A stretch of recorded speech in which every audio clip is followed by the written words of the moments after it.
James, it's going to be a Ukraine-Georgia NATO meeting at the summit. Can you explain why that is happening? Well, because these are two of NATO's most prominent partners. Georgia is obviously, for many years, been working towards membership in NATO. Now Ukraine has taken the decision also to aspire to membership in NATO. Georgia is contributing to NATO operations in a very substantial way, also to the EU, by the way. And there's a Black Sea context as well, because security in the Black Sea has deteriorated after Russia annexed Crimea. So we really have a lot to discuss, including the support that NATO will provide to them.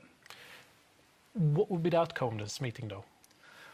We will have a separate statement approach to this meeting. So they're going to meet in the same room, and that's about efficiency, and for the same meeting, and for all the reasons that I mentioned. But we treat them as individual countries, and we have individual results for our cooperation with each country. So we have a lot of NATO in Georgia, a lot of Georgia in NATO as well, as I mentioned. And we're working on initiatives to further deepen our cooperation, deepen our support for their reform. For example, in the Black Sea context, we'll have an exercise there next year. So concretely, what will Georgia get from this meeting? Well, it's not a question of getting, it's not a transaction. The first thing that will happen is we will have the first ever summit-level meeting with Georgia. And that represents an important milestone for us. It's also the 10th anniversary of the NATO-Georgia Commission. So we want to commemorate the fact that we've had quite a lot of cooperation together. Second, we want to take further what is already a very substantial base, and I mentioned a lot of what we will do. We have a joint training and education center in Georgia. We have a defense institution building school in Georgia. We have teams of advisors there, helping them, in some cases embedded in their ministries, helping with reform.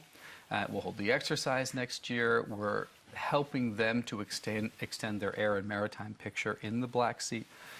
So there's really a whole lot that will come after this meeting. The map, though, is as elusive as ever, I suppose? The Membership Action Plan is something which is a step on the way towards NATO membership, and that's been reflected in previous NATO statements.